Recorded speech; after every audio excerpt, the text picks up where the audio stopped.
let me show you a watch that I find so compelling, so beautiful, so well-rounded in every regard, but at the same time, it makes me a little bit sad, and I'll get into that reasoning. Before I jump into the details, let me first shout out Exquisite Timepieces.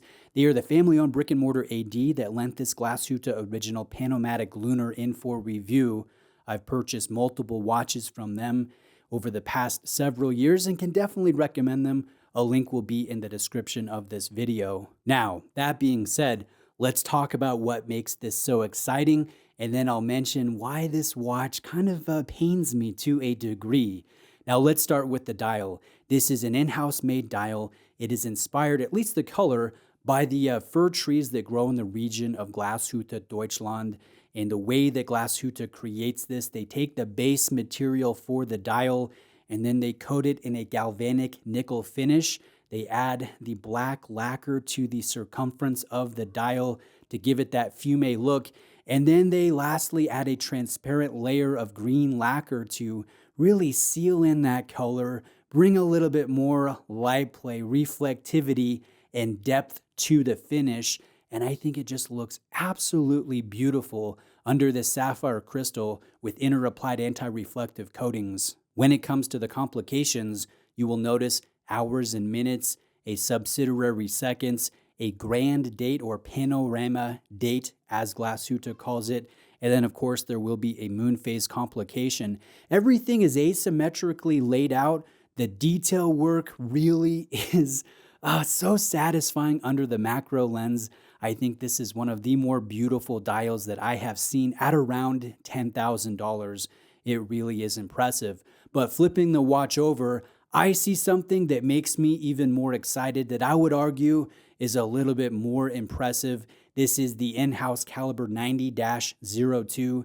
This beats at 4 hertz. This carries 47 joules and 42 hours of power reserve. The noticeable thing with this, though, is the lovely finish work, the heat-blued screws, the double swan neck regulator for the balance that is black polished, just the anglage work and the striping. This is such a work of art. And I love the fact that the off-axis rotor is a 3/4 size. It carries a little bit of precious metal in the winding mass, 21 karat gold found around that little edge of the skeletonized rotor. This is so beautiful.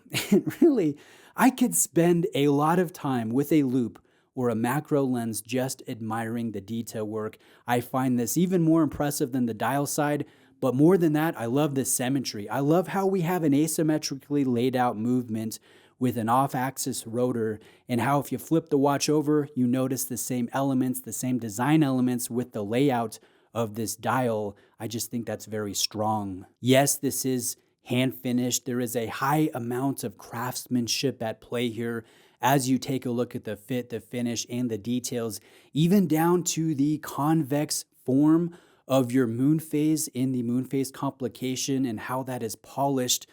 That's difficult to do. Again, this watch is so exciting to me, and I like the size. I like this bracelet. We have full articulation in the links, and every link will be removable. There is one of the best quick adjustments on the market in this milled clasp. Overall, this watch just exudes quality in every aspect and every regard. Now, why does this watch pain me a little bit? Let me know if you will be able to relate to these sentiments, or call me out if you think I'm dead wrong about this. But I think that the classic watch collector, once they kind of get up to that $10,000 budget, they're not lining up to buy a watch like this Glashütte original. They're in line for a Rolex, they're in line for an Omega, they're in line for a Panerai, or for a Breitling, or another brand that carries more recognizable name cachet and instant recognition. And they're not necessarily buying something that's handcrafted or carries a high amount of horological value. In some cases they do, and I can't fault them for that, because I always say buy what you love, buy what you want to wear, and if you're most drawn to a Rolex or an Omega or a Jaeger-LeCoultre or a Cartier or a Breitling or a Zenith, go in that direction and buy what makes you happy. But I think far too many watch collectors pass over this brand, and it's a shame because this brand should be more recognized.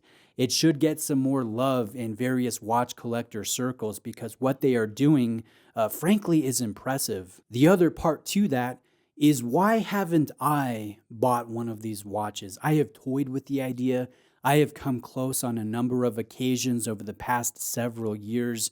But anytime again that I have close to $10,000 in my watch budget, I usually blow it on a different watch, a sport watch, and I'm not getting the more refined and lovely aspect, right, that is so prevalent here in this Glasuta Original Panomatic Lunar. So in a sense, I'm not doing my part to bring more attention and more love to be placed here on this specific model. And so I wonder, is there a failing here about the specific design? Does it come across as too close to a Lange 1 from A Lange und Zona? I'm kind of curious why this doesn't get more love, because when you look at it objectively, when it comes to the finish, when it comes to the details, when it comes to the overall execution, I don't know that this can be beat for about $10,000. I think there are some watches from competing brands that come very close.